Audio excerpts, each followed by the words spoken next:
বংশীবদন তাহার ভাই রসিককে যেমন ভালোবাসিত, এমন করিয়া সচরাচর মাও ছেলেকে ভালোবাসিতে পারে না। পাঠশালা হইতে রসিকের আসিতে যদি কিছু বিলম্ব হইত, তবে সকল কাজ ফেলিয়া সে তাহার সন্ধানে ছুটিত। তাহাকে না খাওয়াইয়া সে নিজে খাইতে পারিত না। রসিকের অল্প কিছু অসুখ বিসুখ হইনি বংশীর দুই চোখ দিয়া ঝরঝর করিয়া জল ঝরিতে থাকিত। রসিক বংশীর চেয়ে 16 বছরের ছোট। মাঝে যে কয়টি ভাই বোন জন্মিয়েছিল সবগুলি মারা গিয়েছে। কেবল এই শেষেরটিকে রাখিয়া যখন রসিকের 1 বছর বয়স, তখন তাহার মা মারা গেল, এবং রসিক যখন 3 বছরের ছেলে, তখন সে পিতৃহীন হইল। এখন রসিককে মানুষ করিবার ভার একাই এই বংশীর উপর। তাতে কাপড় বোনাই বংশীর পৈতৃক ব্যবসা। এই ব্যবসা করিয়ে বংশীর বৃদ্ধ প্রপিতামহ অভিরাম বসাক গ্রামে যে দেবালয় প্রতিষ্ঠা করিয়া গিয়েছে, আজও সেখানে রাধানাথের বিগ্রহ স্থাপিত আছে। কিন্তু সমুদ্র পার হইতে এক কল দৈত্য আসিয়া বেচারা তাঁতের উপর অগ্নিবাণ হানিল, এবং তাঁতির ঘরে ক্ষুধাসুরকে বসাইয়া দিয়ে বাষ্প ফুৎকারে মফু মফু জয়শৃঙ্গ বাজাইতে লাগিল। তবু তাঁতির কঠিন প্রাণ মরিতে চায় না। ঠুক ঠাক করিয়া সোঁতা দাঁতে লইয়া মাকু এখনো চলাচল করিতেছে, কিন্তু তাহার সাবেক চালচলন চঞ্চলা লক্ষ্মীর মনোপুত হইতেছে না। লোহার দৈত্যটা ছলে বলে কৌশলে তাহাকে একেবারে বশ করিয়া লইয়াছে। বংশীর একটু সুবিধা ছিল, থানাগড়ের বাবুর তাহার মুরব্বী ছিলেন। তাহাদের বৃহৎ পরিবারের সমুদয় শৌখিন কাপড় বংশী বুনিয়ে দিত। একলা সব পারিয়া উঠিত না, সেজন্য তাহাকে লোক রাখিতে হইয়াছিল। যদিচ তাহাদের সমাজে মেয়েদের দর বড় বেশি, তবু চেষ্টা করিলে বংশী এতদিন যেমন তেমন একটা বউ ঘরে আনিতে পারিত। রসিকের জন্যই সে আর ঘটিয়া উঠিল না। পূজার সময় কলিকাতা হইতে রসিকের যে সাজ আমদানি হইত, তাহা যাত্রার দলের রাজপুত্রকেও লজ্জা দিতে পারিত। এইরূপ আর সকল বিষয়ে রসিকের যাহা কিছু প্রয়োজন ছিল না, তাহা যোগাইতে গিয়া বংশীকে নিজের সকল প্রয়োজনেই খর্ব করিতে হইল। তবু বংশরক্ষা করিতে তো হইবে। তাহাদের বিবাহযোগ্য ঘরের একটি মেয়েকে মনে মনে ঠিক করিয়া বংশী টাকা জমাইতে লাগিল। 300 টাকা ফোন এবং অলঙ্কার বাবদ আর 100 টাকা হইলেই মেয়েটিকে পাওয়া যাইবে স্থির করিয়া অল্প অল্প কিছু কিছু সে খরচ বাঁচাইয়া চলিল। হাতে যথেষ্ট টাকা ছিল না বটে, কিন্তু যথেষ্ট সময় ছিল। কারণ মেয়েটির বয়স সবে 4, এখনো অন্তত 4-5 বছর মেয়াদ পাওয়া যাইতে পারে। কিন্তু কোষ্ঠীতে তাহার সঞ্চয়ের স্থানে দৃষ্টি ছিল রসিকে। সে দৃষ্টি শুভগ্রহের দৃষ্টি নহে। রসিক ছিল তাহাদের পাড়ার ছোট ছেলে এবং সমবয়সীদের দলের সর্দার। যে লোক সুখী মানুষ হয় এবং যাহা চায় তাহাই পাইয়া থাকে, ভাগ্যদেবতা কর্তৃক বঞ্চিত হতভাগাদের পক্ষে তাহার ভারী একটা আকর্ষণ আছে। তাহার কাছে ঘেঁষিতে পাওয়াই যেন কতকটা পরিমাণে পার্থিত বস্তুকে পাওয়ার সামিল। যাহার অনেক আছে সে যে অনেক দেয় বলিয়াই লোকে তাহার কাছে আনাগোনা করে তাহা নহে। সে কিছু না দিলেও মানুষের লুব্ধ কল্পনাকে তৃপ্ত করে। শুধু যে রসিকের শৌখিনতাই পাড়ার ছেলেদের মনোমুগ্ধ করিয়াছে, একথা বলিলে তাহার প্রতি অবিচার করা হইবে।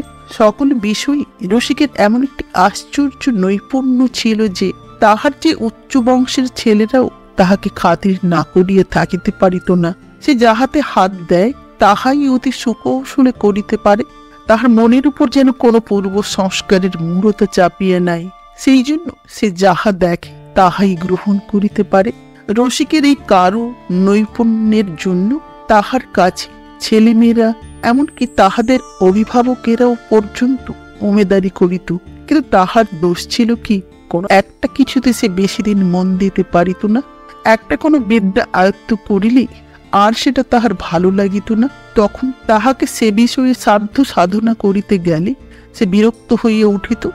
বাবুদের বাড়িতে দেওয়ালির উৎসবে কলিকাতা হইতে আতশবাজিওয়ালা আসিয়াছিল। তাহাদের কাছ হইতে সে বাজি তৈরি শিখিয়া কেবল 2 বৎসর পাড়ায় কালী পূজার উৎসবকে জ্যোতির্ময় করিয়া তুলিয়াছিল। 3য় বৎসরে কিছুতেই আর তকবির ফোয়ারা ছুটিল না। রসিক তখন চাপকান জব্বা পরা মেডেল ঝুলানো এক নব্য যাত্রাওয়ালার দৃষ্টান্তে উৎসাহিত হইয়া বাক্স হারমোনিয়াম লইয়া লক্ষ্ণৌ ঠুংরি সাধিতেছিল। তাহার ক্ষমতার এই খামখেয়ালি লীলায় কখনো সুলভ কখনো দুর্লভ হইয়া সে লোককে আরো বেশি মুগ্ধ করিত। তাহার নিজের দাদার তো কথাই নাই। দাদা কেবলই ভাবিত, এমন আশ্চর্য ছেলে আমাদের ঘরে আসিয়া জন্মিয়াছে, এখন কোনো মতে বাঁচিয়ে থাকিলে হয়।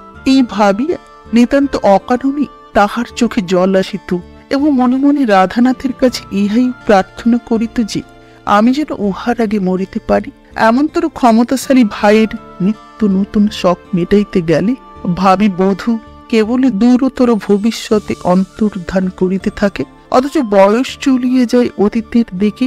বংশীর বয়স যখন 30 পার হইল, টাকা যখন 100 পুরিল না এবং সেই মেয়েটি অন্যত্র শ্বশুর ঘর করিতে গেল, তখন বংশী মনে মনে কহিল, আমার আর বড় আশা দেখি না। এখন বংশ রক্ষার ভার রসিককেই লইতে হইবে। পাড়ায় যদি স্বয়ম্বর প্রথা চলিত থাকিত, তবে রসিকের বিবাহের জন্য তাহাকেও ভাবিতে হইত না। বিধু, তারা, ননী, শশী, সুধা এমন কত নাম করিব, সবাই রসিককে ভালোবাসিত। রসিক যখন কাদা লইয়া মাটির মূর্তি গড়িবার মেজাজে থাকিত, তখন তাহার তৈরি পুতুলের অধিকার লইয়া মেয়েদের মধ্যে বন্ধু বিচ্ছেদের উপক্রম হইত। ইহাদের মধ্যে একটি মেয়ে ছিল সৌরভী। সে বড় শান্ত।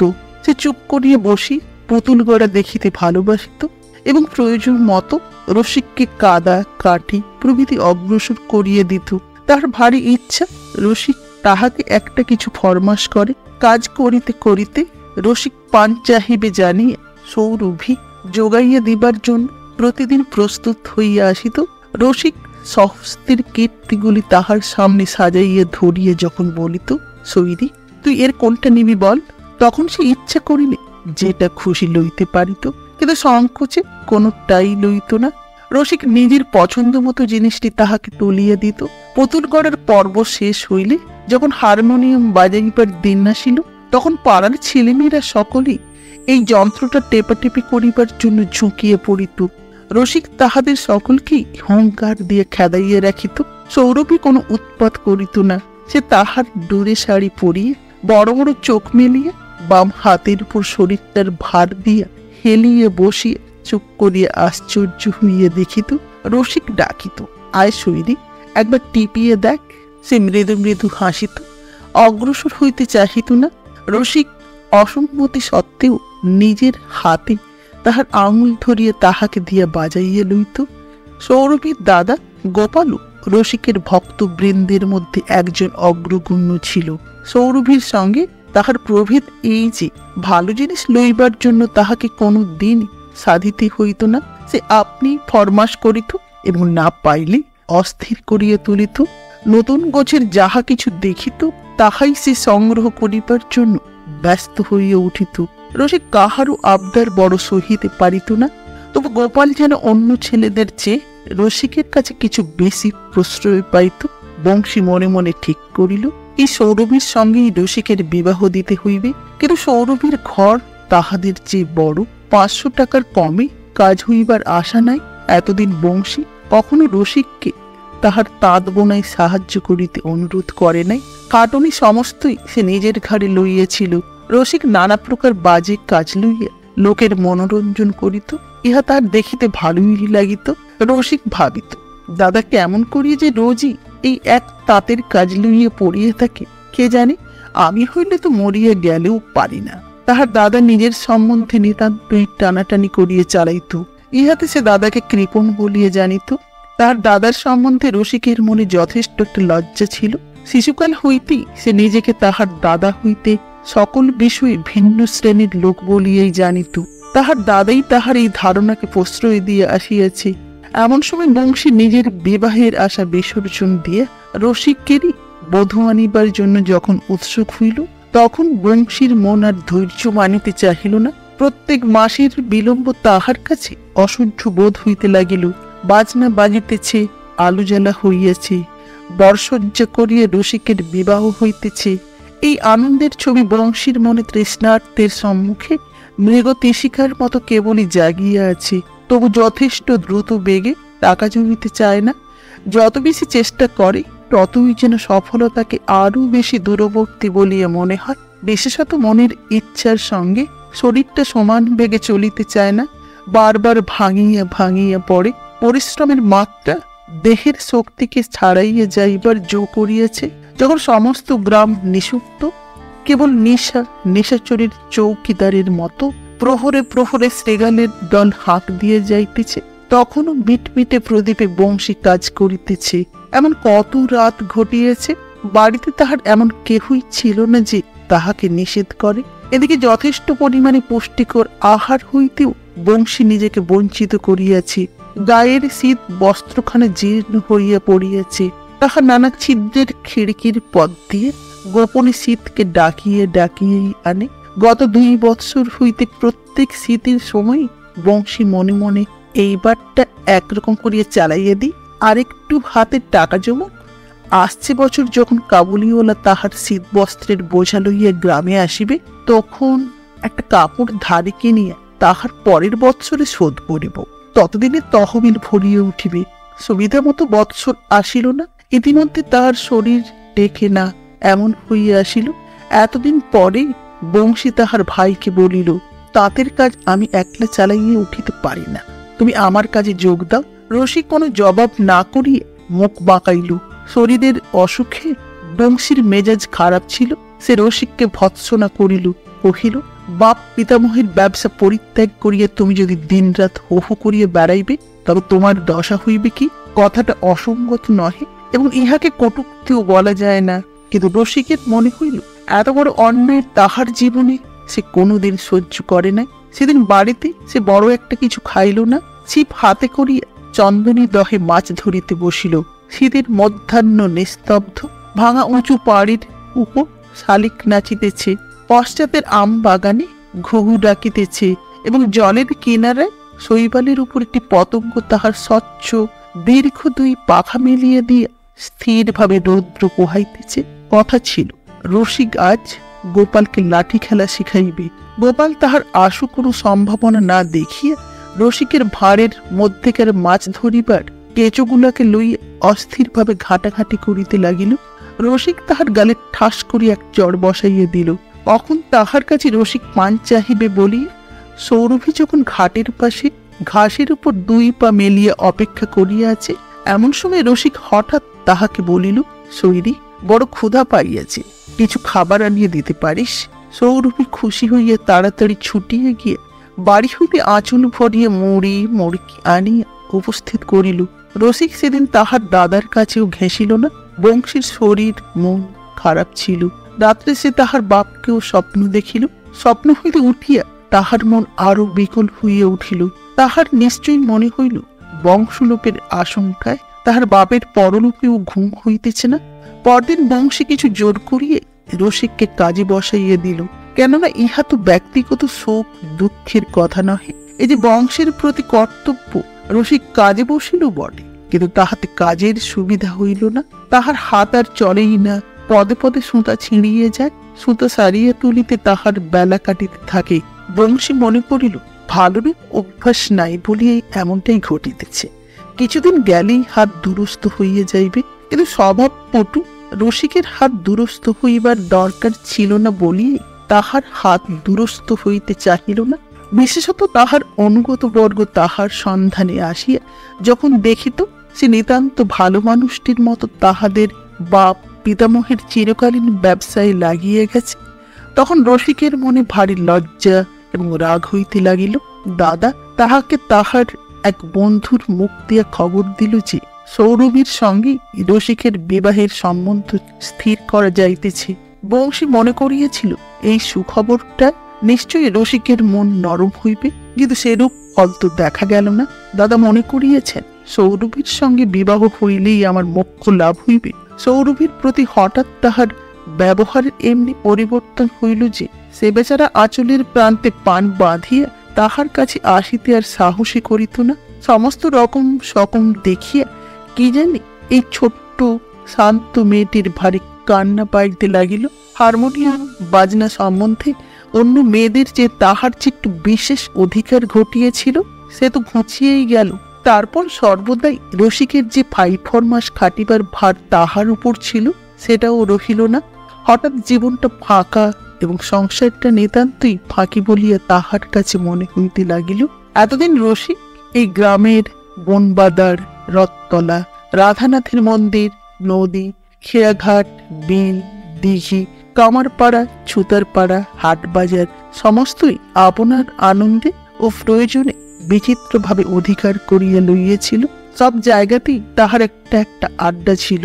যেদিন যেখানে খুশি, কখনো বা একলা, কখনো বা দল বলে কিছু না কিছু লইয়া থাকিত। এই গ্রাম এবং থানাগড়ের বাবুদের বাড়ি ছাড়া জগতের আর যে কোনো অংশ তাহার জীবনযাত্রার জন্য প্রয়োজনীয় তাহা সে কোনোদিন মনেও পড়ে নাই। আজ এই গ্রামে তাহার মন আর কুলাইল না। দূর দূর, বহু দূরের জন্য তাহার চিত্ত ছটপট করিতে লাগিল। তাহার অবসর যথেষ্ট ছিল। বংশী তাহাকে খুব বেশিক্ষণ কাজ করাইত না, কিন্তু ওই একটুক্ষণ কাজ করিয়ে তাহার সমস্ত অবসর পর্যন্ত যেন বিস্বাদ হইয়া গেল। এরূপ খণ্ডিত অবসরকে কোনো ব্যবহারে লাগাইতে তাহার ভালো লাগিল না। এই সময়ে থানাগড়ের বাবুদের এক ছেলে এক বাইসাইকেল কিনিয়া আনিয়া চড়া অভ্যাস করিতেছিল। রসিক সেটাকে লইয়া অতি অল্পক্ষণের মধ্যেই এমন আয়ত্ত করিয়া লইল যেন সে তাহার নিজেরই পায়ের তলাকার একটা ডানা। কিন্তু কি চমৎকার, কি স্বাধীনতা, কি আনন্দ! দূরত্বের সমস্ত বাধাকে এই বাহনটা যেন তীক্ষ্ণ সুদর্শন চক্রের মতো অতি অনায়াসে কাটিয়ে দিয়ে চলিয়ে যায়। ঝড়ের বাতাস যেন চাকার আকার ধারণ করিয়া উন্মত্তের মতো মানুষকে পিঠে করিয়ে লইয়া ছোটে। রামায়ণ মহাভারতের সময় মানুষে কখনো কখনো দেবতার অস্ত্র লইয়া যেমন ব্যবহার করিতে পাইত, এ যেন সেই রকম। রসিকের মনে হইল এই বাইসাইকেল নহিলে তাহার জীবন বৃথা। দাম এমন কি বেশি? 125 টাকা মাত্র। এই 125 টাকা দিয়ে মানুষ একটা নতুন শক্তি লাভ করিতে পারে, ইহা তো সস্তা। বিষ্ণুর গরুর বাহন এবং সূর্যের অরুণ সারথিত সৃষ্টিকর্তাকে কম হোক ভোগায় নাই, আর ইন্দ্রের উচ্চ শ্রবার জন্য সমুদ্র মন্থন করিতে হইয়াছিল। কিন্তু এই বাইসাইকেলটি তাহার পৃথিবীজয়ী গতিবেগ স্তব্ধ করিয়া কেবল 125 টাকার জন্য দোকানের এক কোণে দেয়াল ঠেস দিয়ে প্রতীক্ষা করিয়া আছি। দাদার কাছে রসিক আর কিছু চাহিবে না পণ করিয়েছিল, কিন্তু সে পণ রক্ষা হইল না। তবে চাওয়াটার কিছু বেশ পরিবর্তন করিয়া দিল। কহিল, আমাকে 125 টাকা ধার দিতে হইবে। বংশীর কাছে রসিক কিছুদিন হইতে কোনো আবদার করে নাই। ইহাতে শরীরের অসুখের উপর আরেকটা গভীরতর বেদনা বংশীকে দিন রাত্রি পীড়া দিতেছিল। তাই রসিক তাহার কাছে দরবার উপস্থিত করিবা মাত্রই মুহূর্তের জন্য বংশীর মন নাচিয়া উঠিল। মনে হইল, দূর হোক গেছাই, এমন করিয়া টানাটানি করা যায় না, দিয়া ফেলি। কিন্তু বংশ সে যে একেবারেই ডোবে। 125 টাকা দিলে আর বাকি থাকে কি? ধার। রসিক 125 টাকা ধার শুধিবে, তাই যদি সম্ভব হইত তবে তো বংশী নিশ্চিন্ত হইয়া মরিতে পারিত। বংশী মনটাকে একেবারে পাথরের মতো শক্ত করিয়া বলিল, সে কি হয়? 125 টাকা আমি কোথায় পাইব? রসিক বন্ধুদের কাছে বলিল, এর টাকা যদি না পাই তবে আমি বিবাহ করিবই না। বংশীর কানে যখন সে কথা গেল তখন সে বলিল, হেও তো মজা মন্দ নয়, পাত্রীকে টাকা দিতে হইবে, আবার পাত্রকে না দিলেও চলিবে না, এমন দায় তো আমাদের 7 পুরুষের মধ্যে কখনো ঘটে নাই। রসিক সুস্পষ্ট বিদ্রোহ করিয়া তাদের কাজ হইতে অবসর লইল। জিজ্ঞাসা করিলে বলে, আমার অসুখ করিয়াছে। তাদের কাজ না করা ছাড়া তাহার আহার বিহারে অসুখের অন্য কোনো লক্ষণ প্রকাশ পাইল না। বংশী মনে মনে অভিমান করিয়া বলিল, থাক, উহাকে আমি আর কখনো কাজ করিতে বলিব না। বলি রাগ করিয়া নিজেকে আরো বেশি কষ্ট দিতে লাগিল। বিশেষত সেই বছরই বয়কটের কল্যাণে হঠাৎ তাঁতের কাপড়ের দর এবং আদর অত্যন্ত বাড়িয়ে গেল। তাঁতিদের মধ্যে যাহারা অন্য কাজে ছিল তাহারও প্রায় সকলে তাঁতে ফিরিল। নিয়ত চঞ্চল মাকুগুলা ইঁদুর বাহনের মতো সিদ্ধিদাতা গণনায়ককে বাংলাদেশের তাঁতির ঘরে দিন রাত কাঁধে করিয়া দৌড়াইতে লাগিল। এখন এক মুহূর্ত তাঁত কামাই পড়িলে বংশীর মন অস্থির হইয়া উঠে। এই সময় রসিক যদি তাহার সাহায্য করে তবে 2 বৎসরের কাজ 6 মাসে আদায় হইতে পারে। কিন্তু সে আর ঘটিল না। কাজেই ভাঙা শরীর লইয়া বংশী একেবারে সাধ্যের অতিরিক্ত পরিশ্রম করিতে লাগিল। রসিক প্রায় বাড়ির বাহিরে বাহিরেই কাটায়। কিন্তু হঠাৎ একদিন যখন সন্ধ্যার সময় বংশীর হাত আর চলে না, পিঠের দাঁড়া যেন ফাটিয়া পড়িতেছে, কেবলই কাজের গোলমাল হইয়া যাইতেছে এবং তাহা সারিয়া লইতে বৃথা সময় কাটিতেছে। এমন সময় শুনিতে পাইল যে কিছুকালের উপেক্ষিত হারমোনিয়াম যন্ত্রে আবার লক্ষ্ণৌ ঠুমরি বাজিতেছে। এমন দিন ছিল যখন কাজ করিতে করিতে রসিকের এই হারমোনিয়ামের বাজনা শুনিলে গর্ব ও আনন্দে বংশীর মন পুলকিত হইয়া উঠিত। আজ একেবারেই সেরূপ হইল না। সে তাঁত ফেলিয়া ঘরের আঙিনার কাছে আসিয়া দেখিল একজন কোথাকার অপরিচিত লোককে রসিক বাজনা শুনাইতেছে। ইহাতে তাহার জড়তপ্ত ক্লান্ত দেহ আরো জ্বলিয়া উঠিল। মুখে তাহার যাহা আসিল তাহাই বলিল। রসিক উদ্ধত হইয়া জবাব করিল, তোমার অন্নে যদি আমি ভাগ বসাই তবে আমি ইত্যাদি ইত্যাদি।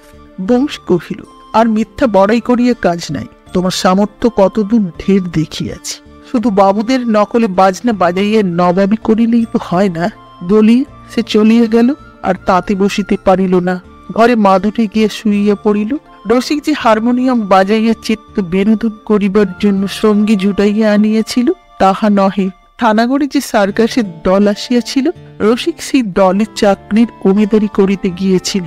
সেই দলেরই একজনের কাছে নিজের ক্ষমতার পরিচয় দিবার জন্য তাকে যতগুলি গত জানে একে একে শোনাইতে প্রবৃত্ত হইয়াছিল।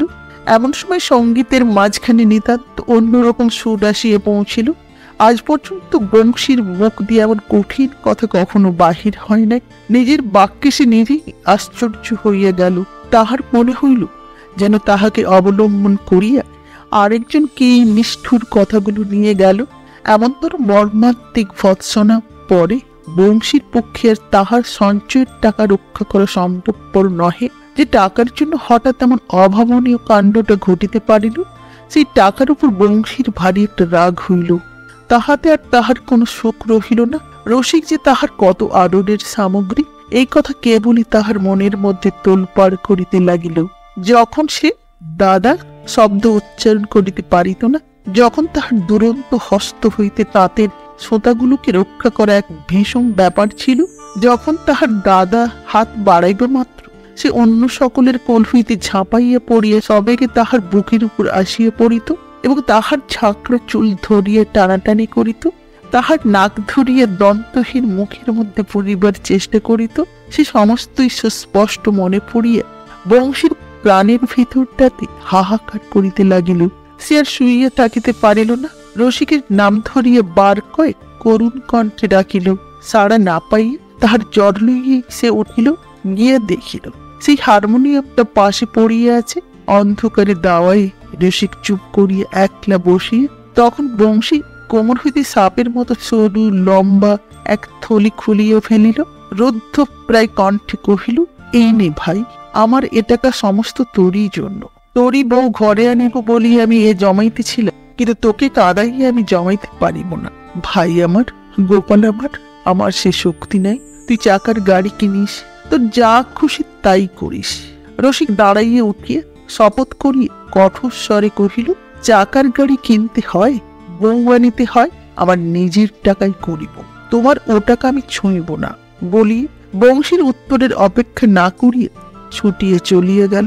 উভয়ের মধ্যে আর এই টাকার কথা বলার পথ রহিল না। কোনো কথা বলাই অসম্ভব হইয়া উঠিল। রসিকের ভক্ত শ্রেষ্ঠ গোপাল আজকাল অভিমান করিয়া দূরে দূরে থাকে। রসিকের সামনে দিয়ে তাহাকে দেখাইয়া দেখাইয়া একাই মাছ ধরিতে যায়। আগেকার মতো তাহাকে ডাকাডাকি করে না। আর সেই সৌরভীর তো কথাই নাই। রসিক দাদার সঙ্গে তাহার আড়ি, একেবারে জন্মের মতো আড়ি।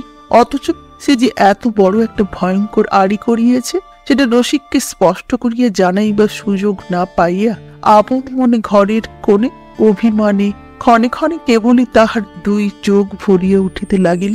এমন সময় একদিন রসিক মধ্যাহ্নে গোপালদের বাড়িতে গিয়া তাহাকে ডাক দিল, আদর করিয়া তাহার কান মলিয়ে দিল, তাহাকে কাতুকুতু দিতে লাগিল। গোপাল প্রথমটা প্রবল আপত্তি প্রকাশ করিয়া লড়াইয়ের ভাব দেখাইল, কিন্তু বেশিক্ষণ সেটা রাখিতে পারিল না। দুইজনে বেশ হাস্যালাপ জমিয়া উঠিল। রসিক কহিল, গোপাল, আমার হারমোনিয়ামটি নিবি? হারমোনিয়াম? এত বড় দান! কলির সংসারে এও কি কখনো সম্ভব? কিন্তু যে জিনিসটা তাহার ভালো লাগে, বাধা না পাইলে সেটা অসংকোচে গ্রহণ করিবার শক্তি গোপালের যথেষ্ট পরিমাণে ছিল। অতএব হারমোনিয়ামটি সে অবিলম্বে অধিকার করিয়া লইল। বলিয়া রাখিল, ফিরিয়া চাহিলে আর কিন্তু পাইবে না। গোপালকে যখন রসিক ডাক দিয়েছিল তখন নিশ্চয় জানিয়েছিল সে ডাক অন্তত আরো একজনের কানে গিয়ে পৌঁছিয়াছে, কিন্তু বাহিরে আজ তাহার কোনো প্রমাণ পাওয়া গেল না। তখন রসিক গোপালকে বলিল, শৈরী কোথায় আছে, একবার ডাকিয়া আনো তো। গোপাল ফিরিয়া আসিয়া কহিল, শৈরী বলিল, তাহাকে এখন বড়ি শুকাইতে দিতে হইবে, তাহার সময় নাই। রসিক মনে মনে হাসিয়া কহিল, চলো দেখি সে কোথায় বড়ি শুকাইতেছে। রসিক আঙিনার মধ্যে প্রবেশ করিয়া দেখিল কোথাও বড়ির নামগন্ধ নাই। সৌরভী তাহাদের পায়ের শব্দ পাইয়া আর কোথাও লুকাইবার উপায় না দেখিয়ে তাহাদের দিকে পিঠ করিয়া মাটির প্রাচীরের কোণ ঠেসিয়া দাঁড়াইল। রসিক তাহার কাছে গিয়া তাহাকে ফিরাইবার চেষ্টা করিয়া বলিল, রাগ করেছিস শৈরী? সে আঁকিয়া বাঁকিয়া রসিকের চেষ্টাকে প্রত্যাখ্যান করিয়া দেয়ালের দিকেই মুখ করিয়া রহিল।